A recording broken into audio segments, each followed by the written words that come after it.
Welcome our YouTube channel study P entertainment. स्वागत है सबका। हम लोग ईवीएस कंटेंट सीरीज अध्ययन कर रहे हैं। तो हम लोग 1 to 9 सीरीज ऑलरेडी डिस्कस्ड। 1 से 9 सीरीज तक हम लोगों ने डिस्कस कर लिया है। आज ईवीएस कंटेंट सीरीज 10 तो आज 10वां सीरीज में मैं कुछ कहना चाहूंगा। तो 10 सीरीज हुए हैं, आज हम लोग डिस्कस करेंगे और कुछ और सीरीज है, लगभग हमारा ईवीएस कंटेंट का समाप्त हो जाएगा। तो आज भी वैसे टॉपिक्स को शामिल हमने किया है जो 1 to 5 में खास करके ईवीएस कंटेंट में पूछा जाएगा। वो निश्चित है कि इससे भी आज 3-4 सवाल हमेशा रहता ही रहता है। तो चलिए ईवीएस कंटेंट सीरीज 10 हम लोग अध्ययन करेंगे। तो सबसे बड़ी बात आज हम आपको बताने वाले हैं जो पूछता है एक वेलक्रो। ये जो आपका बहुत इंपॉर्टेंट है, ध्यान से समझिएगा इसको। वेलक्रो क्या है? वेलक्रो एक ऐसी टेक्निक है। तो सबसे पहले यह समझना है हम लोगों को कि वेलक्रो का विचार आया कैसे। ये जॉर्ज मेस्ट्रल के द्वारा ये वेलक्रो का विचार आया कैसे, हाउ। ठीक है, क्या है? जॉर्ज मेस्ट्रल कपड़ों और उनके कुर्ते के शरीर पर चिपके बीजों को देखकर, ये कपड़े और उनके कुर्ते पे जो बीज चिपक जाता है, चिपक मतलब कहने का मतलब ये दो है ऐसे, तो बीच में ये चिपकने का बात है, यही सेंस है वेलक्रो। अब आगे देखते हैं। देखकर ये आइडिया आया तो क्या कहता है, वेलक्रो के दोनों सतह चिपक जाती है, ये दोनों सतह, ये और ये चिपक, और चलने पर चरचर की आवाज आती है जो बस्ते में, कपड़े में, जूते में प्रयोग किया जाता है। तो मैंने आपको अभी बताया ये जो हम लोग का जूता भी होता है तो ये दो सतह होता है, इसमें जो है से इसको ऐसे कर दिया, ये दोनों सतह इसको क्या करता है, पकड़ लेता है, चिपक जाता है। ये वेलक्रो है। तो जॉर्ज मेस्ट्रल के द्वारा ये वेलक्रो टेक्निक इस्तेमाल किया गया, जो बैग में थैला बनाने में, कपड़े में भी दो लेयर्स को बीच में वो चिपका देते हैं, और जूते में भी खास करके ये प्रयोग किया जाता है। तो सीटेट में बहुत पूछा जाता है आपसे वेलक्रो का आइडिया, वेलक्रो होता क्या है, किसमें प्रयोग होता है। तो हमने बताया आपको बस्ते, कपड़े, जूते में ये प्रयोग होता है ना।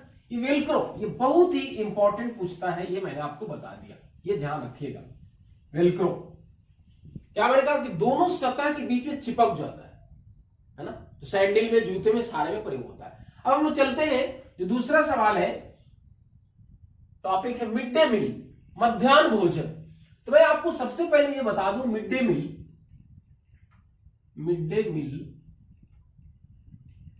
मध्याह्न भोजन, इसका ऑब्जेक्टिव क्या था? मध्याह्न भोजन का उद्देश्य था कि हमारे जो विद्यालय में बच्चे पढ़ रहे हैं वो जो कुपोषित है, कुपोषण, कु मतलब खराब, पोषण मतलब जिनको पोषण अच्छे तरीके से नहीं किया गया। तो ये सुप्रीम कोर्ट का आदेश आया था कि बच्चे जब तक भोजन नहीं होगा तो पढ़ेंगे कैसे। तो उसी का कंसेप्ट जो है मध्याह्न भोजन का शुरुआत किया गया। किसके द्वारा? By the order of supreme court, उच्चतम न्यायालय के आदेश के अनुसार। तो सबसे पहले ये 15 अगस्त 1995 को शुरुआत हुआ मध्याह्न भोजन। तो उस समय जो शुरुआत हुआ 15 अगस्त 1995 को, तो उस समय अधपका भोजन था। अधपका मतलब पकाया हुआ भोजन नहीं था, केवल जैसे गेहूं और चावल दे दिया जाता था। देखिए लिखा हुआ है 3 केजी गेहूं और चावल साबुत, पकाया हुआ नहीं होता था, उस समय दिया जाता था। कब? जब शुरुआत में 15 अगस्त 1995 को हुआ। ये बहुत पूछता है सीटेट में, और खास करके अगर एग्जामिनेशन में भी पूछता है मध्याह्न भोजन कब शुरू हुआ। तो पूछता है कि जो शुरुआत हुआ तो उस समय भोजन बनाकर दिया जाता था? नहीं, केवल जो है गेहूं और चावल 3 केजी दिया जाता था। लेकिन ये 2001 में वही गेहूं और चावल को अब वो अधपका से ये अर्ध जो है से कट गया, अब पका हुआ भोजन दिया जाने लगा, पका हुआ भोजन। अब इसमें देखिए जो इंपॉर्टेंट सवाल पूछेगा आपसे कि प्राथमिक स्तर पे जो भोजन देने की बात आई, ये 450 कैलोरी और प्रोटीन 12 ग्राम, ये प्राथमिक। और थोड़ा हायर उच्च प्राथमिक स्तर पे यही कैलोरी 700 हो गया और 20 ग्राम प्रोटीन हो गया। ये बहुत ही इंपॉर्टेंट पूछता है। तो प्राइमरी लेवल पे मैंने कहा 450 कैलोरीज हो गया और 12 ग्राम प्रोटीन, और यही अपर प्राइमरी में हो गया 700 कैलोरी और 20 ग्राम प्रोटीन, ये हो गया यहाँ पे, है ना, प्रोटीन। ये सवाल बहुत पूछता है। तो मैंने कहा कि मध्याह्न भोजन का उद्देश्य क्या था कि बच्चे जो विद्यालय में आते हैं वो भोजन खाकर कुछ पढ़ें जो उनको पढ़ने में दिल लगे। लेकिन सुप्रीम कोर्ट के आदेश तो हुआ, लेकिन राष्ट्रीय पौष्टिकता आहार के उद्देश्य से, लेकिन हुआ क्या, बच्चों के पोषण नहीं सुधरा, लेकिन वहां पे कुछ ऐसा देखा गया कि खास करके स्वास्थ्य में सुधार आना चाहिए था बालक के, लेकिन शिक्षकों के कुछ स्वास्थ्य में सुधार आ गया। मतलब कि उनके जो है से, अब आप समझ रहे हैं इशारा मेरा कहां है। तो मैंने कहा कि वो जो है मध्याह्न भोजन ये उद्देश्य से कब शुरुआत किया गया, उस समय पका था। अब हम आते हैं थोड़ी सी दुनिया मेरे घर में। अब मेरे घर से इससे एक सवाल पूछता है, निश्चित है एक क्वेश्चन पूछता है। वो क्या कहता है, पोचमपल्ली, ध्यान दीजिएगा, पोचमपल्ली, पोचमपल्ली। ये पोचमपल्ली कहां है, ये पोचमपल्ली जो है आंध्र प्रदेश में है, आंध्र प्रदेश में। तो पूछता क्या है कि पोचमपल्ली कहते किसको है। तो यहां पे ज्यादातर लोग हैं, एक और ध्यान दीजिएगा, पोचमपल्ली जो आंध्र प्रदेश में है, एक गांव है मुक्तापुर, गांव का नाम क्या है, मुक्तापुर, मुक्तापुर। इस गांव में ज्यादातर लोग बुनाई करते हैं, कपड़े बुनते हैं। तो ये जो बुनाई करने की जो क्रिया है या उसको जो बात, उसी को कहते हैं, बुनाई को ही पोचमपल्ली कहा जाता है, बुनाई को ही क्या कहते हैं, पोचमपल्ली कहा जाता है ना। चलिए आगे बढ़ते हैं हम लोग। ये हमारा अबू धाबी, जो इसको दिरहम, जो अरबी भाषा ये भी पूछता है, रेगिस्तान, रेगिस्तान, है ना, पूछेगा आपसे। तो कैसी भाषा, अरबी भाषा। तो यहां पे क्या है, वहां पे राजस्थान जो इलाका है गर्मी ज्यादा पड़ता है। तो देखिए लोग गर्मी की वजह से ढीले ढाले कपड़े पहनते हैं, सूती कपड़े पहनते हैं। यहां भी रेगिस्तान में, यहां भी गर्मी के दिनों में हम लोग ढीले ढाले कपड़े पहनते हैं और सूती कॉटन कपड़े पहनते हैं। शरीर और सर ढककर चलते हैं। यहां भी गर्मी के दिन में जब लू चलती है तो हम लोग यहां भी, बिहार में भी खास करके गलमोछा इस तरह से हम लोग बांध के चलते हैं। तो ये रटने की जरूरत नहीं पड़ेगा आपको, है। उसके बाद कहा गया कि रेगिस्तान में जो है पानी पेट्रोल से महंगा होता है। कहने का सेंस कि वहां इंपॉर्टेंस, प्रमुखता पानी को ज्यादा दिया जाता है। पेट्रोल तो मान लिया जिसका बाइक है उसकी जरूरत है, लेकिन जीने के लिए पानी मोस्ट इंपॉर्टेंट। तो यहाँ पे रेगिस्तान में पानी जो है थोड़ा सा ज्यादा मुश्किल से मिलता है, इसलिए कहा गया कि पानी पेट्रोल से महंगा होता है।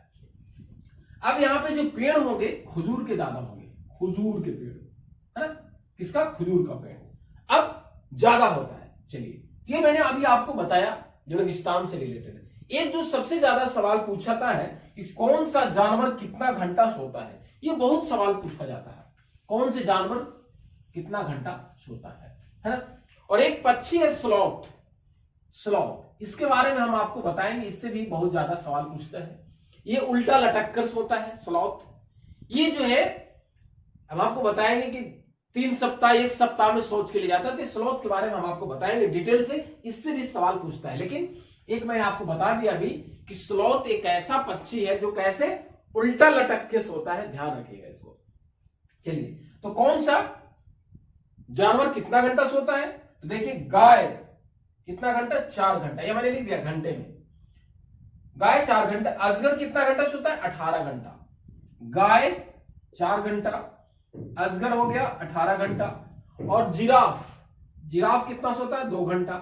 और बिल्ली, कैट, ये जो है 12 घंटा सोता है। इससे भी एक सवाल निश्चित रहेगा कि कौन सा जानवर कितने घंटे सोता है। तो हम लोगों ने आज ईवीएस कंटेंट सीरीज 10 में हम लोगों ने इंपॉर्टेंट बात को देखा। लेकिन शुरुआत में मैंने वेलक्रो जो आइडिया था, मॉडल था, उसको बताया मैंने। फिर मैंने मिड डे मील पे बात किया। फिर मैंने कहा पोचमपल्ली क्यों फेमस है, और उसके बाद हमने कहा कि अबू धाबी जो रेगिस्तान का इलाका है वहां पे क्या इंपॉर्टेंस था, और अभी मैंने बताया कि कौन सा जानवर कितना घंटा सोता है। तो इसलिए इस वीडियो को आप ध्यान पूर्वक देखें, स्किप करके नहीं देखें। धन्यवाद।